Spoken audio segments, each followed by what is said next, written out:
ازيكم يا اصحابي يا حلوين، عاملين ايه؟ رب كلكم تكونوا بخير وباحسن حال. لو كنت اول مره بتشوفيني، انا بسمه دي قناتي، ما تنسى اللايك والشير والسبسكرايب. يلا بينا نبدا على فيديو النهارده. برضو ما ننساش نصلي مع بعض على رسول. اللهم صل وسلم وبارك عليك حبيبي يا رسول الله، ونقول بسم الله. فيديو النهارده هيبقى في المطبخ معظمه، يعني الاوضه هكنسها بس كده معاكم، لكن الخشب متلمع، السرير متظبط وكل حاجه. فقلت اطلع الغسيل كده. بصوا انا عندي كام فم غسيل، حبه حلوين يعني متظبطين. المهم، فانا هاخدهم على الغساله. اول حاجه دي حطيتها في الغساله وجيت، والباقي هحطه في الصاله الصغيره قدامي كده علشان انجز في وقتي. هكنس معاكم الارضيه كلها هنا عايزه تتكنس. مطرح ما بندخل ناكل مثلا عصافير ولا حاجه، فاكل العصافير بيدخل على طول على السجاده دي، فالدنيا دايما هنا متبهدله. وهعمل ايه؟ يومنا كله هيتقضى في المطبخ. هنحضر النهارده غدانا مع بعض، وهنغسل مواعيننا مع بعض، وبصوا هنشوف احداث الفيديو. اوعي تنسي اشيائي من تحت وزرايري وحاجاتي كده اهو. كومنت حلو يشجعني، واللايك. متنسوش تفعلوا الجرس على علامة الكل علشان الاشعارات توصل لكم اول باول. تمام. بسم الله بقى كده اهوت. وانا زي ما شفتوا طلعت الغسيل بتاعي بره. ابتدي ان انا اكنس الاوضه كلها زي ما قلت لكم، خشبها متنضف وكله تمام بره، مفيش مشكله. وكنت عاملاه معاكم كمان. بس هيطلع لي برضه حاجات، لان الولاد لما بيجوا الدنيا بتبوظ بالذات في اوضتهم يعني. المهم الله المستعان يعني. فقلت الملم كل حاجه قدامكم كده. طبعا عصفوري هناك كده اهوت، او ارنوبي عمال مش ساكت. نيمتها ودخلت هنا، ومعظم الفيديو هتلاقوها برضو بتصحى وتيجي ورايا تخبط فيا كلام من ده، ربنا يحميهم ويحرسهم. اول حاجه ان انا اعملها بجهز الغدا واحده واحده كده، ايه معاكم وانا بغسل مواعين وكده. انا هعمل الرز ده ايه دلوقتي. عارفين الرز الاصفر اللي هو بالعدس؟ اهو لقيت العدس ومظبطاه، فهغسله مع الرز بقى كده اهوت. زيزو يا قلبي جه لقى الكاميرا مفتوحه اتخض ومشي. ضحكت عليه، قلت انت رحت فين؟ المهم هنعمل بقى الرز الاصفر دوت، عشان هنعمل النهارده سمك بلطي بالصلصه. بقالي كتير قوي ما اكلتوش، فقلت نعمله مع بعض النهارده. طبيعي الحله اللي عايزاها جوه، بصي تلاقوها غطسانه كده، فلازم اغسلها الاول عشان اعمل فيها الاكله. وبعد كده نستعين بالله بقى، نبقى واحده واحده مع بعض. قولوا لي ايه رايكم في الالغاز بتاعه الامثله دي؟ محدش فيكم قال لي عجبته ولا لا؟ جايبه لكم حاجه النهارده جميله برضو، فقلت اقولها لكم كده وندردش مع بعضينا واحنا بنسجل فيديو. عارفين اللي هي المثل بتاع جرى ايه هو دخول الحمام زي خروجه؟ تقصت على اصله وفصله، وطلع اصله وفصله من ايام المماليك. كان في واحد ايام المماليك حب يشغل فلوسه، فقال لك ايه؟ قال لك اعمل مشروع. مشروع بقى يا حبيبتي كان عبارة عن ايه؟ كان حمام ساونا، فوطة سخنة على فوطة ساقعة على شهيص المسائل وحوارات من دي. المهم لقى الشغلانة مش جايبة همها والحمام مش شغال. راح عمل ايه؟ شغل الجمجمة شوية، ما هو شغل فلوس وما شغلش جمجمته. راح كاتب يافطة على باب الحمام ان دخول الحمام ببلاش، واحنا نموت فببلاش. الناس كلها يلا دخلت، واللي استحمى واللي نظف واللي بقى بربرق واللي بقى بيلمع. وهما طالعين بقى مش لاقيين هدومهم. فين يا عم هدومنا؟ قالك فين فلوسي؟ ادفع علشان تاخد هدومك. الله، ازاي يا عم انت مش حاطط يافطة وكاتب عليها ان دخول الحمام ببلاش؟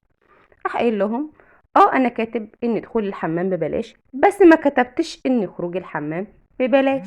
يعني ايه؟ يعني ادفع علشان تخرج. هو دخول الحمام زي خروجه، وجت من هنا مقولة هو دخول الحمام زي خروجه. وبس كده. وجت من ايام المماليك وما زالت لحد النهارده وعايشه معانا. المهم بقى سيبكوا انتوا. ارنوبي صحت وجت تزاولني وتقوم بالمهمه بتاعتي. عارفين انتوا بالكم لو انا حاطه الصوت هتسمعوا سويت سويت طلع لي بصوت بقى دلوقتي وتصوت. تفهموا ليه؟ ما هي بتعبر، هي شغاله تعبر بالسويت. وتبصوا عليها تلاقوها مبتسمه، يعني عادي جدا. اللي هي بتسمع بيا الناس ايه، هتشيليني ولا كده يعني. بس بقى حطيت انا الرز على النار، وغسلت الطبقين بتوعي، وظبطت الكلام. علشان ايه؟ يعني ايدي هنا وايدي هنا، زي ما انتوا خلاص اتعودتوا معايا، وكل ست بيت شطوره بتعمل نفس الحوار اللي بعمله. شفت كذا يعني. برضه لحد دلوقتي ما حطيتوليش اشياء. شفتي ازاي ما لقيتش ولا لايك لحد دلوقتي؟ يعني انا دلوقتي الايموشن اللي حطاه لكم دوت لايك وسبسكرايب وتفعيل الجرس والكلام ده كله وشير وحاجات كتيره، ولسه ما خدتيش بالك. المهم ماشي ست الكل، خدت الجرجير بتاعي بقى انا كده. آم، بحب انا اغسله تحت ميه كتيره عشان لو في طينه وفي ترابه، واحده واحده كده وافركه. بحط في بوله بميه وخل، وبرقده بقى قيمه ساعه ساعتين نص ساعه على حسب، بس متقليش على نص ساعه يعني. سبت بقى كده انا ده، وجيت هنا بتبل مش بتبل السمك يعني، بعفره بالدقيق. الدقيق ده كده اخر حاجه. العلبه دي ببقى حطاها في درج التلاجة بتاعه الدقيق. فكده ده كده تمام يعني. الدقيق بدأ ينشف، حتى انا لو تلاحظوا ان انا بفركه بايديا. فخلاص دي على كده، دي اخر مره وهرميها بقى. يعني بحط فيها شويه الدقيق بيقعدوا معايا مثلا مرتين تلاتة، وبتحميني شويه. اه بينزل شويه عفار الدقيق حواليا كده على رخامه، بس مش زي مثلا لما بتعملي في حاجه مفتوحه في طبق او حاجه.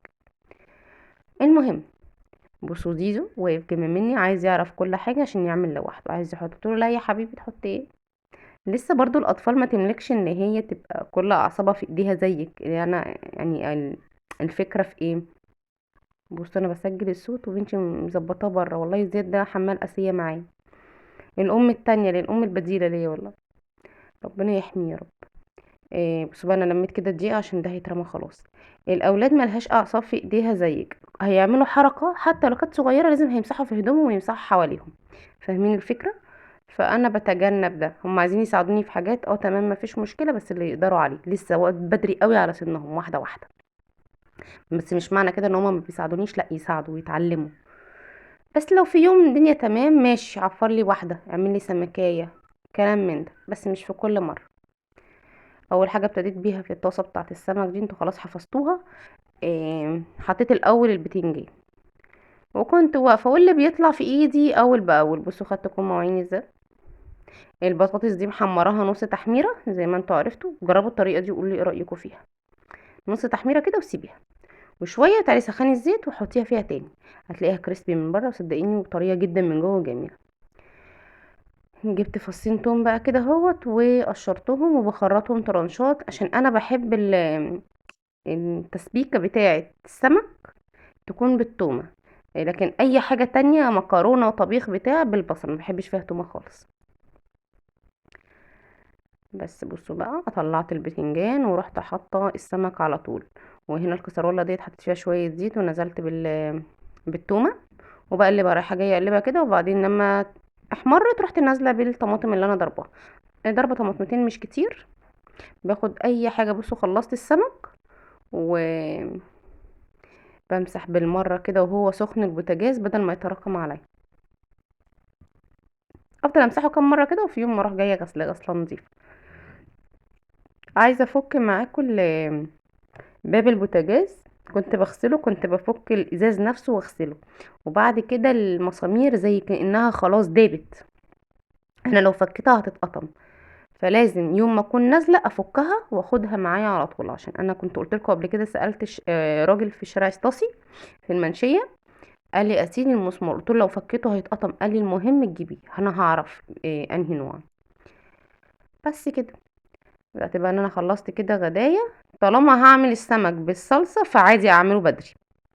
ليه؟ وعلى الغدا يبقى الصلصه هي اللي سخنه، سخنها وتتحط كده السمكيه فيها. وفي الاخر خلاص كده بدات ان انا بقى احضر.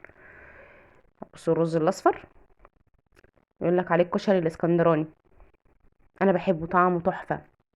البطاطس بتاعتي الكريسبي العسل حطيت فيها شويه ملح وفلفل اسمر وقلبتها كده وحضرتها. ودي وجبه غدا النهارده. وده يوم النهارده يا بنات. شفتوا الجرجير مرعرع ازاي حلو والله النهارده. وادي الرز الاصفر بتاعي، وادي البتنجان اللي بالصلصه، والسمك البولتي اللي بالصلصه. عيش ايه ده؟ العيش بقعد امصمصه بس مش فيه حاجه. والبطاطس. وده يوم النهارده. ودي وجبه النهارده. وفيديو النهارده كده خلاص. ما تنسينيش باللايك والشير والسبسكرايب. ولا اله الا الله محمد رسول الله.